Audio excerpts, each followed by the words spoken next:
أسوأ نتيجة ممكن يدخل بها الأهلي في إياب نهائي دوري أبطال أفريقيا هناك في المغرب هي 2-1.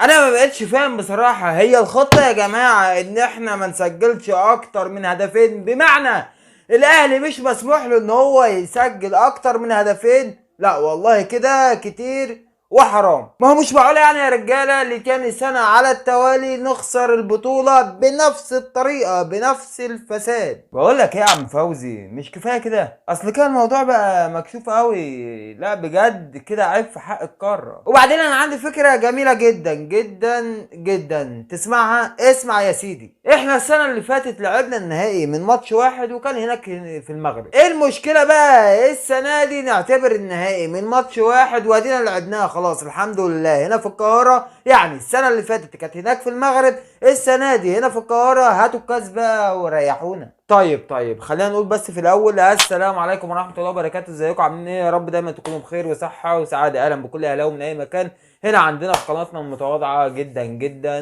جدا. خلينا نبدا بس كلامنا النهارده على فيديو النهارده او على ماتش النهارده بين الاهلي والوداد. وعايز اقول لك يا زميلي ان هو ماتش يعني فرحك في الاول، فرحك جدا جدا جدا. مفيش اهلاوي ما فرحش في الاول، ومفيش اهلاوي كان قاعد مش مستني الهدف الثالث.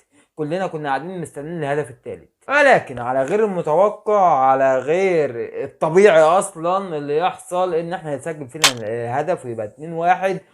ومجريات المباراة ما تريحكش ما تطمنكش. على فكرة 2-1 زي ما قلت في بداية الفيديو هي أسوأ نتيجة لنهائي من ذهاب وإياب، أسوأ نتيجة على أرضك. هناك ان الوداد لو كسبت 1-0 خلاص كده شكرا مبروك عليهم البطولة التانية على التوالي على حسابك انت برضو. على النضارة كده هتتكسر على حسابك انت برضو البطولة التانية على التوالي. ولكن انت عارف انت يا صديقي، لو الموضوع بشرف، لو الموضوع بأمانة، لو الموضوع كورة عادي، انت بالنسبة لك هتزعل وكل حاجة ولكن هتلوم فريقك. انا بقى النهاردة مش عارف هلوم مين ولا مين. تعال نسجل كده مع بعضينا، احنا ممكن نلوم مين النهاردة؟ اولا الحكم اللي مش عارف ازاي ده يحكم نهائي. والله العظيم يا جماعة انتوا يعني مش عايز اقول لكم انتوا ضحكتوا علينا العالم. نهائي دوري ابطال افريقيا، نهائي البطولة الاولى على مستوى القارة، يحكموا حكم ضعيف بالطريقه دي؟ حكم ضعيف جدا، متواضع قوي قوي زياده يا راجل. ما ينفعش ده يبقى حكم نهائي، ما ينفعش اصلا. كوره واحده بس نفسي افهمها، سيبك من اي حاجه حصلت في الماتش، سيبك من ضربه الجزاء اللي اتلغت وضربه الجزاء اللي ما اتحسبتش للشحات، سيبك من كل الهري ده. هي كوره واحده بس انا عايز افهمها، لان انا والله بجد مش فاهم. الكوره اللي كانت مرتده للاهلي ولاعب الوداد حاشها بايديه، مسكها بايديه، دي كانت انفراد خلاص، رايح انفراد بيرسي اول جول على طول وش يا زميلي، ما فيهاش كارت احمر. يا جماعه ما عايزين نفهم يا جماعه، واحده واحده مع بعضينا نفهم بس كده، واحده واحده مع بعضينا. الاهلي مسموح له بكام هدف هنا في القاهره علشان نكون فاهمين؟ مسموح لنا بهدفين، طيب حلو انا راضي بالهدفين، انما الهدف اللي اتسجل فينا ده مين يحاسب عليه؟ مين يحاسب على الهدف ده؟ انا قلت لك اول حاجه الوم عليها يعني في الماتش ده الحكم ضعيف جدا ضعيف جدا جدا جدا. تمام. تاني حاجه كولر. ايه يا عم كولر عمل ايه يا عم احمد؟ كولر كان ماشي كويس، كان ماشي كويس والله، والماتش كان ماشي كويس والماتش كان في صالحنا، ولكن الدقيقه 85 ما غيرش ليه؟ ما بدلش ليه؟ وانا شايف لاعبتي هنجت خلاص، جابت مني جاز، خلاص الموضوع بالنسبه لي خلاص هجمات بتروح علينا، مفيش اي ضغط مننا خالص. الهدف اللي جه فينا مروان عطيه واقف، اليو دانج واقف، يعني مش عارف مين تاني، كذا لاعب واقف من النادي الاهلي، محدش بيضغط اصلا. مفيش غير حسين الشحات اللي يا راجل هو اساسا جناح، هو اساسا بيلعب جناح وموجود بيدافع، بيأدي دوره واجبه الدفاعي، وهو الوحيد اللي بيضغط، وبقيه اللاعيبه مهنجه جابت جاز. يا عم كولر ليه مستني الوقت ده كله؟ ما تبدل يا عمنا، ما تبدل. ايه قصتك في ان انت تقعد الوقت ده كله يعني وانت شايف ان لعيبتك هنجت؟ ادي تاني حاجه ممكن الوم عليها. تالت حاجه بقى الوم عليها هو الجمهور اللي جه في الاخر وريح مع اللعيبه. ما تفهمش ليه، تحس ان هم كانوا بيجروا معاهم، كانوا بيجروا مع اللعيبه، تعبوا مع، مش فاهم. الجمهور ريح قوي في اخر ربع ساعه، الجمهور كان مريح قوي واحنا واعيين قوي يعني في اكتر وقت اللعيبه دي كانت محتاجه الجمهور يفوقها، وقعوا مش موجودين، الجمهور مش موجود.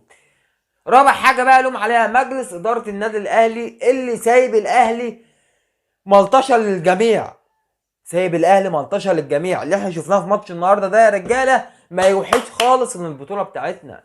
ادائك كويس، اهدافك كويسه جدا، ضغطك وشكل المباراه فنيا كويس جدا جدا جدا. سيبك من الهدف اللي جه، هو خطا مننا تمام. وشوبير النهارده هتكلم عليه في الاخر، هتكلم على مصطفى شوبير في الاخر.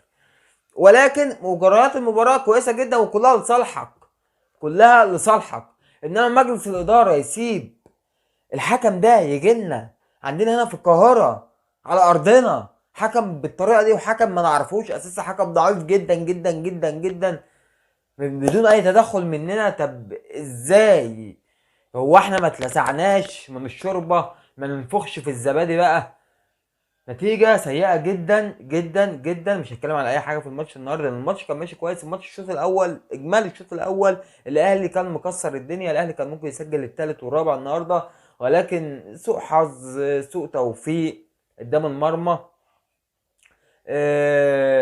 تدخلات خارجيه بقى من الحكم والخ الخ الخ، زائد بقى تضييع وقت من فريق الوداد، زائد عمنا كولر اللي اخر التبديله. يعني شويه حاجات كده حصلت خلتنا نطلع بالنتيجه اللي انتوا شايفينها قدامكم دي، او اللي انتوا شفتوها النهارده في ماتش النهارده 2-1. ربنا يستر يا رجاله ان شاء الله باذن الله نروح هناك في المغرب. عايزين بس الصمود، الصمود ما يتسجلش فينا اهداف. تخيل احنا كنا محتاجين نروح هناك احنا مستريحين لو سجل فينا الهدف الاول عادي التاني عادي. تخيل احنا كان في دماغنا كده قبل المباراه. ولكن للاسف احنا دلوقتي محتاجين نروح هناك ما يتسجلش فينا ولا هدف، لا اما احنا نبدا ونسجل بهدف يريحنا بقيه المباراه. عايز اقول الماتش النهارده الى حد ما كان كويس، ولكن النتيجه هي اللي تزعل، حكم المباراه هو اللي يزعل. مصطفى شوبير بقى يعني بسم الله ما شاء الله عليك يا ابني والله. لا بجد بالنسبه لي انا افضل بكتير جدا جدا جدا من محمد الشناوي، ما تستغربش والله.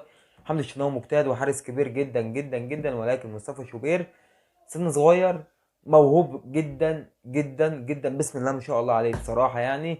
فجاي ده معاك، ده المستقبل بتاعك. فانا بالنسبه لي نديله بقى يبدا يكون بدايته ماتش النهارده ما يقعدش تاني. بالنسبه لي انا ما يقعدش تاني. اتمنى من الله يا رجاله ان شاء الله باذن الله الاهلي يتوفق الماتش الجاي يوم الاحد الجاي، ونقدر ان احنا نكسر العقده دي بقى وناخد البطوله، تبقى البطوله ال11 ان شاء الله باذن الله باذن الله بتاعتنا. ادعوا انتوا بس، قولوا يا رب يا علي انصر الاهلي. السلام عليكم.